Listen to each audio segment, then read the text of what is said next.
Welcome to the Code of Entry podcast, where we cloud the issues with facts and help you upskill to stay on the digital edge. Here's your host, Greg, with the latest. Hey team, Greg here with your Code of Entry podcast, joined today by Leanna Blatnick. Leanna, well, thanks for having me. She's super excited to be here. It only took 30 minutes of note-taking before we started.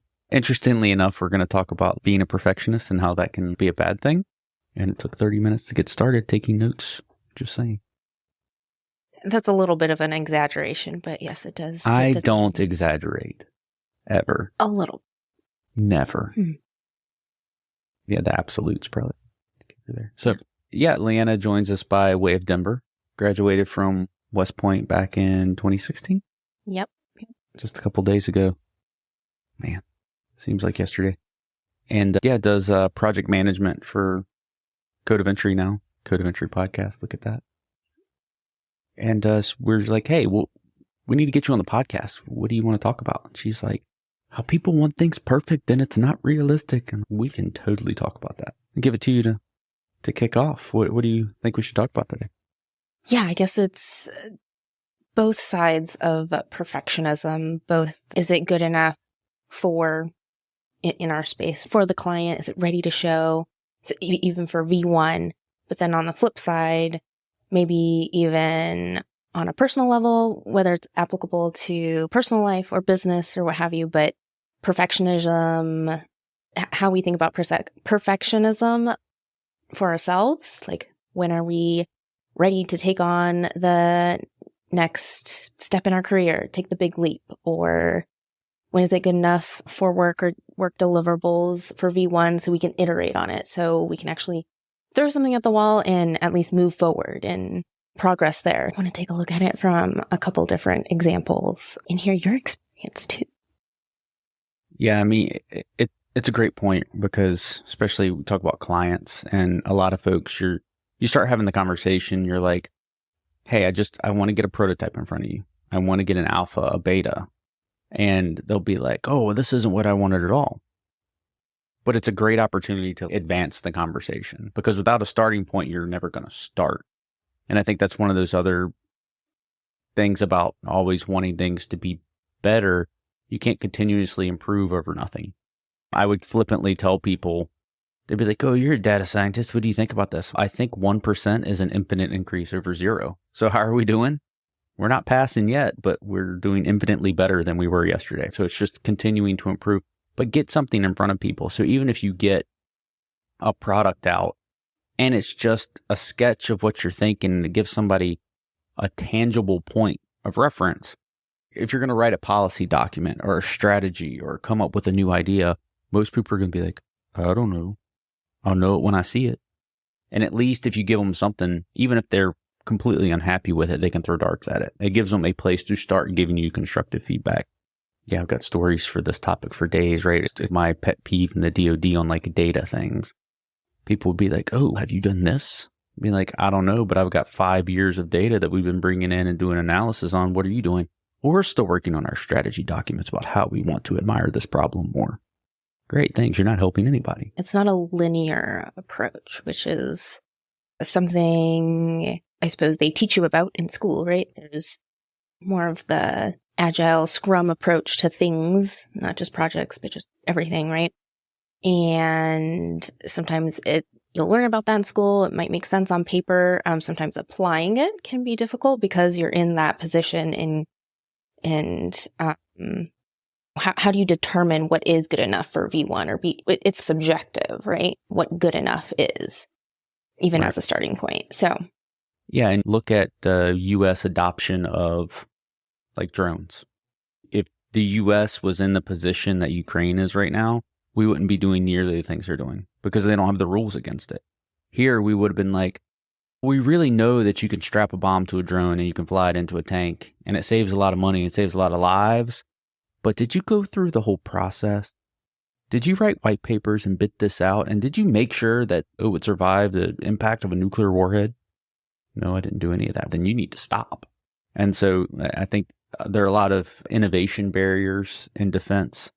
One of those is seeking perfection. One of them is just all the bureaucracy that's put into place to make sure that there aren't set-asides and handouts and stuff. So it's kind of hard to innovate with that culture for two reasons. It's the perfectionist in a lot of the senior leaders that don't want to make a decision until they have way too much information. And then the other side is the bureaucracy that's put in place to keep anyone from getting ahead. So yeah, it's a detriment to innovation. For sure. I think, what do you think is underlying all of I think it's a risk thing. Folks, I think imposter syndrome is more common than not. And people are in charge and they don't want to expose themselves to making a wrong decision. Maybe it's a kind of zero defect mentality of, I need more information. I need to make sure it's perfect. I need to make sure I made the right investment at the right time and everything's perfect. And you end up with, and I've said it a little bit earlier, you end up in this like problem admirer space where people want to admire the problem until they know even more instead of just striving to get better, right? Rapidly prototype, get something, continue to iterate, learn by doing. Mm-hmm. Instead, folks are really busy. They're risk averse. They're very aware that they're in charge and they want to make decisions about every little thing instead of delegating. You ask for a root cause, and I'm going off like a laundry list here. But I think it's a risk aversion. We're a decade past ending combat operations in Iraq formerly, right? If you had gone and told me in 2006 when I was in a tank in Ramadi, somebody was going to be admiring a problem on which piece of data we should save on a hard drive, I would have been like, that's stupid. Nobody's going to die over that. Like, just save it. And now people are like, we've lost a lot of our frame of reference on things that are like emergencies, like important versus urgent. Yeah. I was just going to say. There are a lot of people where things are urgent, but they're not important, which means they shouldn't be urgent. Yeah. So it's just a frame of reference, really establishing like, why are you so risk averse? What is the downside to making the wrong decision, but the wrong decision still being better than where you are today? I don't understand that, that kind of philosophy. Yeah. Make a decision with the information you have available, learn from it, and make your next decision. As long as you're learning, there's no downside. Yeah, it's the negative. I would agree. It's the negative connotation, feeling of risk or of being wrong. I suppose in different settings, being wrong can have different effects, right? So maybe that's where some of it comes from. But like you said, a decision is better than no decision. And then you make the next one. Yeah. Information. And in our current context, right? Like I always go down like the super high risk military lane, but like even in our current context, are there decisions that we're going to make that are going to negatively impact our business? And most of the time it's no. Okay, we're going to make a decision because the client can't make up their mind. So we're just going to pick so we can put something in front of them and then we'll know for sure they like it or they don't and we can move on. We'll save ourselves months of hemming and hawing in client meetings where they're not sure and we're not billing them anymore because we've given them a quote and we want to stay to the quote and all this stuff. And we just waste all this time when you don't know. Okay, we're going to go with version A.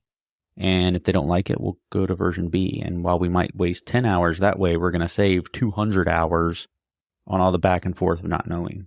Yeah. So it's just, what is the real risk of moving forward in business and taking those checks and balances? Because so internally at Code of Entry, we have some clients and we do a lot of work for them for digital marketing, website design, some specialized IT projects. And we'll be sitting in meetings all the time and I'll just be like, do A, right? That's okay. That's why I'm as part of the process. Like y'all do great work and I just sit there and accept the risk to enable you to do work. Yes. And that's a good point. I think, and coming from the startup world or perspective, right? Failing fast equals learning fast. So I think it's a culture difference too in being risk adverse or just looking at risk differently. So I think that can be valuable, but it can be difficult in not a startup environment when the client wants to pay for the service and then to get the service all at once. So there's a little bit of expectation setting, of course, but just leading by example to set the culture of iteration and starting with V1 and getting better and just getting the client on board with that.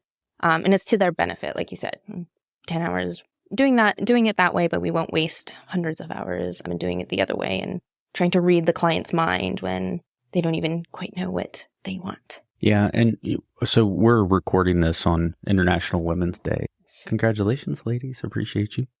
And I didn't expect to go this way with it, but another interesting thing in a lot of big businesses, a lot of tech companies, the government, is you have a lot of groupthink. You have folks that by the time they're senior ranking, they're at executive or decision maker levels. They've been doing that job 15, 20 years with the same other people that have been doing it for 15 or 20 years. And oh, by the way, in STEM and in the government, at least especially in the military, you have a lot of males and you have a lot of people hanging out with common life experiences at that point for the last 15 or 20 years with the same perspective. And a lot of your problem admiration probably comes from the fact that when you ask people for insights, you're getting the same thing you were already thinking. So it's like, all right, what are the gaps? What am I not thinking of here? And everybody comes to the table and they're like, yeah, no, I was thinking the same thing. And I've had really great luck to have teams of more diverse thought as I've grown up through the military. Okay, maybe not necessarily as a lieutenant back in the day, right? It's a group of 16 immature dudes rolling around in tanks, somehow coming home alive. That was great. But then fast forwarding to, or maybe looking back, like as cadets, like having, man, I remember the first time I saw, and this would be really bad, but the first time I saw a Catholic cadet on Ash Wednesday with the ash smudge on their forehead. And I'm, hey, you've got something on your forehead. And they're like, are you kidding me?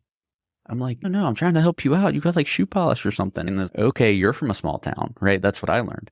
So just, it's this whole brand new world of thinking and people and perspectives. And going back to this perfection thing, like you can fill in your gaps. You can actually get towards a lot better by asking people, but you still have to make the decision. And I think the balance there is you need to trust the people that are giving you their opinions. And it's hard to trust them when they're all have the exact same opinion as you because you don't know if you're getting that broad perspective. So it's like you look at Code of Entry and we've got folks from all over the country that work for the team with a whole bunch of different backgrounds and experiences.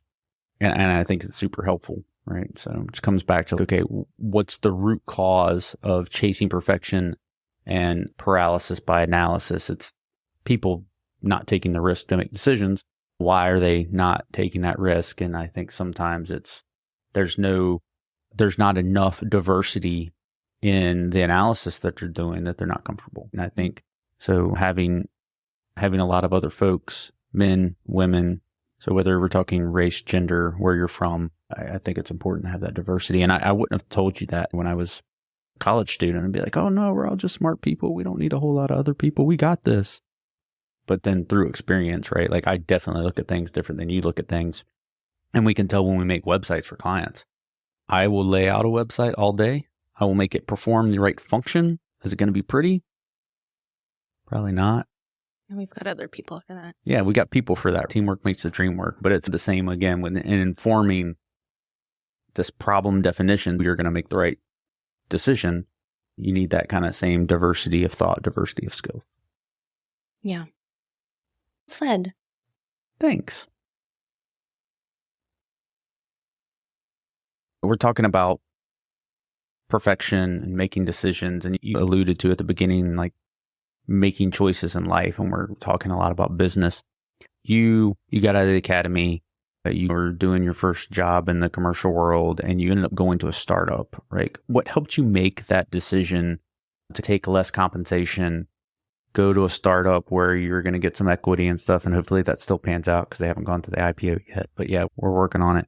But yeah, what was that calculus that helped you make a decision and not just sit there and be like, I could go do whatever the routine thing is. It had to be an exciting feel to go to a startup right off the bat.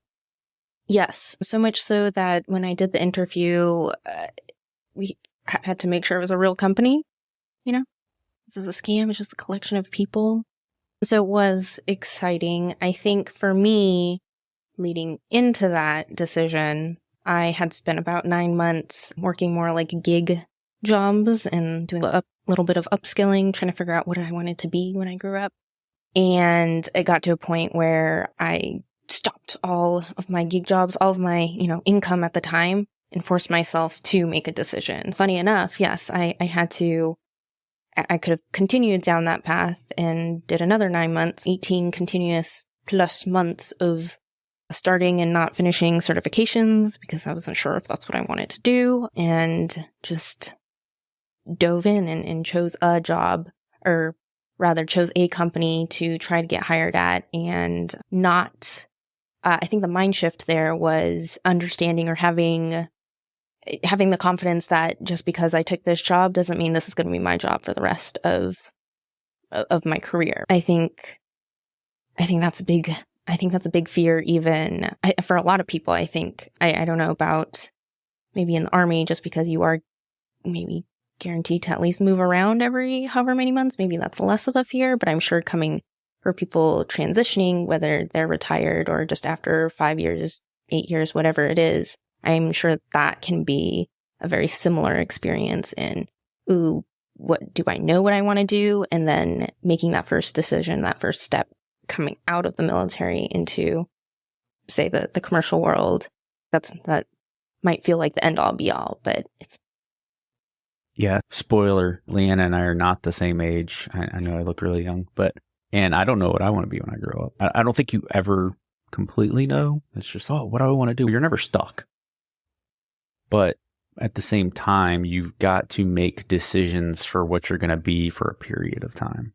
There's many seasons to life. Okay, in this season, what am I going to do? What's the decision going to be?